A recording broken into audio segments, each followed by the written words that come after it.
Jeffrey captaincy எப்படி இருந்துச்சு? First ஒரு 2 நாள் நல்லா இருந்துச்சு.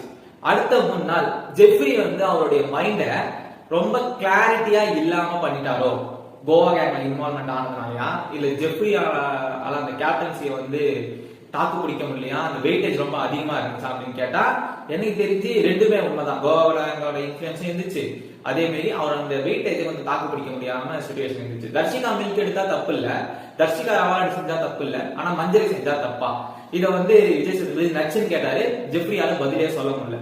அதே மாதிரி சௌந்தர்யா ஜெஃப்ரி அந்த சோஃபால எல்லாரும் உட்காந்து பேசும்போது சௌந்தர்யா ரியாக்ட் பண்ணும்போது சௌந்தர்யாக்கு ஜெஃப்ரி எதிர்த்து கேட்டாரு.